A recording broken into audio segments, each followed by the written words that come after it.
ಕಳ್ಳತನ ಮಾಡಿದ್ದು ಆತ್ಮ, ಏಟು ತಿಂದಿದ್ದು ದೇಹ. ಇದೆಂತಹ ನ್ಯಾಯ?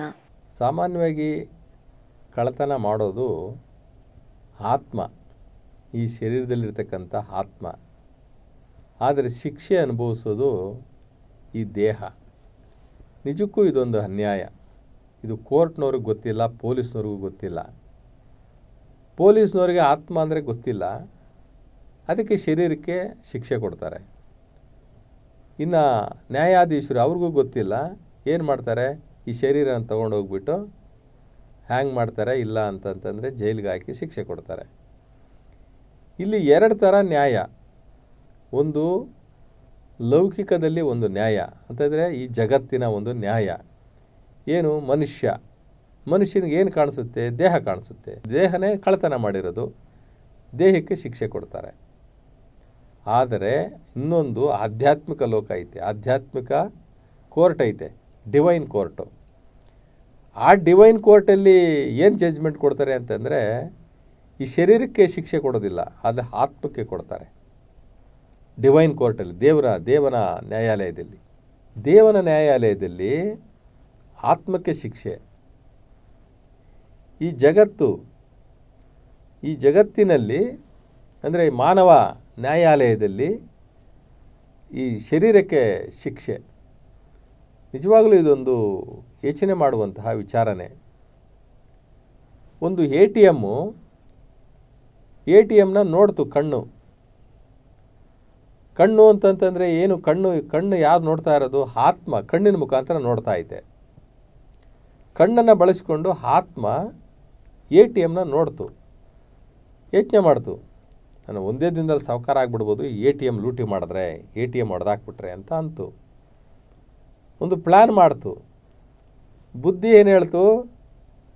ಐಡಿಯಾ ಕೊಡ್ತು. ಮನಸ್ಸೇನು ಮಾಡ್ತು? ಮಾಡೇ ಬಿಡೋಣ ಅಂತ ಹೇಳ್ತು. ಇವೆರಡು ಸಪೋರ್ಟ್ ಕೊಟ್ಟು ಆತ್ಮ ನಿರ್ಧಾರ ಮಾಡ್ತು. ಚಿತ್ತ ಮತ್ತು ಭಾವದಲ್ಲಿ ಡಿಸಿಷನ್ ಪಾಸ್ ಆಗಿಬಿಡ್ತು. ಶರೀರ ಹೋಯ್ತು, ಕಾಲು ನಡ್ಕೊಂಡು ಹೋಯ್ತು. ಕೈಗಳು ಎ ಟಿ ಎಮ್ನ ಹೊಡೆದು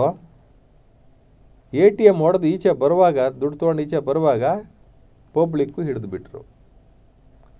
ಹಿಡಿದು ತೊಗೊಂಡೋಗ್ಬಿಟ್ಟು ಪೊಲೀಸ್ ಸ್ಟೇಷನ್ಗೆ ಅವನ್ನ ಒಪ್ಸಿದ್ರು. ಪೊಲೀಸ್ ಸ್ಟೇಷನಲ್ಲಿ ಏನು ಮಾಡಿದ್ರು? ಲಾಠಿ ತೊಗೊಂಡು ಚೆನ್ನಾಗಿ ಬೆನ್ನ ಮೇಲೆ ಹೊಡೆದ್ರು. ನೋಡಿದ್ದು ಕಣ್ಣು, ನಡ್ಕೊಂಡು ಹೋಗಿದ್ದು ಕಾಲು, ಅಲ್ಲಿ ಡಬ್ಬಿ ಹೊಡೆದಿದ್ದು ಕೈಗಳು, ಏಟು ತಿಂದಿದ್ದು ಬೆನ್ನು. ಆದರೆ ಇಷ್ಟೆಲ್ಲ ಕ್ರಿಯೆಗಳನ್ನು ನೋಡ್ತಾ ಇರ್ತಕ್ಕಂಥ ಆತ್ಮ ಯಾರಿಗೂ ಕಾಣಿಸ್ತಾ ಇಲ್ಲ. ಇಷ್ಟೆಲ್ಲವನ್ನು ನೋಡಿ ಕನಿಕರ ಪಟ್ಟು ಆ ಕಣ್ಣಲ್ಲಿ ನೀರಾಗ್ತಾ ಐತೆ. ಮೊದಲು ಎ ಟಿ ಎಮ್ನ ನೋಡ್ತಲ್ಲ, ಮೊದಲು ಅಲ್ಲಿಂದಲೇ ಸ್ಟಾರ್ಟ್ ಆಗಿದ್ದು, ಕಣ್ಣಿಂದಲೇ ಸ್ಟಾರ್ಟ್ ಆಗಿದ್ದು.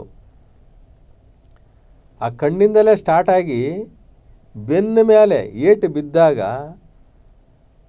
ಆ ನೋವಿಗೆ ಎಲ್ಲಿ ನೀರು ಬಂತು? ಕಣ್ಣಲ್ಲಿ ನೀರು ಬಂತು.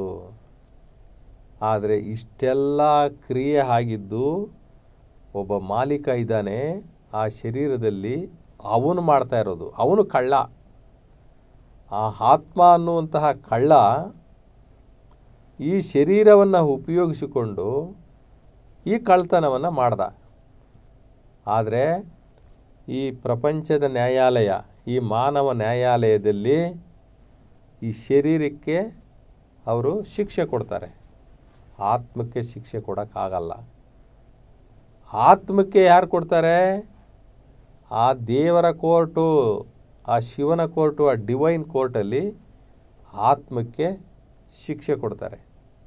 ಇಲ್ಲಿ ನಾವು ಆತ್ಮ, ಪರಮಾತ್ಮ, ದೇಹ ಮತ್ತು ನಮ್ಮ ಜೀವನ ಇವು ಎಲ್ಲವನ್ನೂ ಕೂಡ ನಾವು ತಿಳ್ಕೊಳ್ಳಲಿಲ್ಲ ಅಂತಂತಂದರೆ, ನಮಗೆ ಮೌಲ್ಯದ ಶಿಕ್ಷಣ ಸಿಕ್ಕಲಿಲ್ಲ ಅಂತಂದರೆ, ಆಧ್ಯಾತ್ಮಿಕ ಶಿಕ್ಷಣ ನಮಗೆ ಸಿಗಲಿಲ್ಲ ಅಂತಂತಂದರೆ, ನಾನು ಯಾಕೆ ಈ ಭೂಮಿಯ ಮೇಲೆ ಬಂದೆ, ನನ್ನ ಕರ್ತವ್ಯ ಏನು, ಒಬ್ಬ ನೋಡ್ತಾ ಇದ್ದಾನೆ ಅನ್ನುವಂಥ ಪರಿಜ್ಞಾನ ನಮಗಿಲ್ಲ ಅಂತಂತಂದರೆ, ಆತ್ಮ ಮೇಲಿಂದ ಮೇಲೆ ತಪ್ಪುಗಳನ್ನು ಮಾಡ್ತಾ ಇರುತ್ತೆ, ಕೊಲೆ ಮಾಡ್ತದೆ, ಮೋಸ ಮಾಡ್ತದೆ, ಸುಳ್ಳು ಹೇಳ್ತದೆ, ಅನ್ಯಾಯ ಮಾಡ್ತದೆ, ವಂಚನೆ ಮಾಡ್ತದೆ.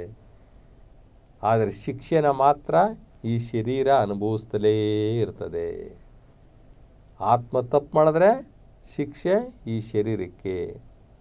ಈ ಶರೀರಕ್ಕಾಗೋ ನೋವು ಆತ್ಮಕ್ಕೂ ಆಗುತ್ತೆ, ಆದರೆ ನಮಗೆ ಗೊತ್ತಾಗಲ್ಲ. ಆ ನೋವನ್ನು ಆ ಆತ್ಮನೂ ಕೂಡ ಅನುಭವಿಸುತ್ತೆ. ಅದಕ್ಕೂ ಆತ್ಮಕ್ಕೇ ನೇರವಾಗಿ ನೋವು ಆಗೋದು, ಆದರೆ ನಮಗೆ ಗೊತ್ತಿಲ್ಲ. ಇದರೊಳಗಡೆ ಯಾರು ತಪ್ಪು ಮಾಡ್ತಾ ಇದ್ದಾರೆ, ಯಾರು ತಪ್ಪಿಲ್ಲ ಅಂತ ನಮಗೆ ಗೊತ್ತಿಲ್ಲ. ಈ ಶರೀರ ಒಂದು ಸಾಧನ ಆತ್ಮಕ್ಕೆ, ತನ್ನ ಅಗತ್ಯಗಳನ್ನು ಪೂರೈಸ್ಕೊಳ್ಳೋದಕ್ಕೆ, ತನ್ನ ಆಸೆಗಳನ್ನು ಪೂರೈಸ್ಕೊಳ್ಳಿಕ್ಕೆ ಆತ್ಮಕ್ಕೆ ಈ ಶರೀರ ಒಂದು ಮಾಧ್ಯಮ, ಈ ಶರೀರ ಒಂದು ಅಂಗಾಂಗಗಳದಕ್ಕೆ. ಆದರೆ ಈ ಶಿಕ್ಷೆ ಅನುಭವವನ್ನು ಆತ್ಮನು ಪಡ್ಕೋತದೆ. ಆದರೆ ಇಲ್ಲಿಯ ಲೆಕ್ಕಾಚಾರ ಆತ್ಮಕ್ಕೆ ಸಂಬಂಧಪಡೋದಿಲ್ಲ. ಆದರೆ ಆತ್ಮಕ್ಕೆ ಸಂಬಂಧಪಡೋ ಲೆಕ್ಕಾಚಾರ ಎಲ್ಲಿದೆ ಅಂತಂದರೆ ಅದು ಸ್ವರ್ಗಲೋಕದಲ್ಲಿದೆ, ಶಿವಲೋಕದಲ್ಲಿದೆ. ಆದ್ದರಿಂದ ನಾವು ತಿಳ್ಕೊಳ್ಬೇಕು, ಆತ್ಮವಿದ್ಯೆ ಬಹಳ ಮುಖ್ಯ. ಆತ್ಮಕ್ಕೆ ಅದರ ಹಿಂದಿನ ಸಂಸ್ಕಾರ ತಿಳಿದರೆ, ಸಂಸ್ಕಾರ ಅಂದ್ರೇನು? ನಾನು ಆತ್ಮ, ನಾನು ಶಿವಲೋಕದಿಂದ ಬಂದೆ, ಇಲ್ಲಿ ನಾನು ಒಳ್ಳೇದು ಮಾಡಿದ್ರೆ ನನಗೆ ಒಳ್ಳೆಯದಾಗುತ್ತೆ, ಕೆಟ್ಟದ್ದು ಮಾಡಿದ್ರೆ ಕೆಟ್ಟದಾಗುತ್ತೆ.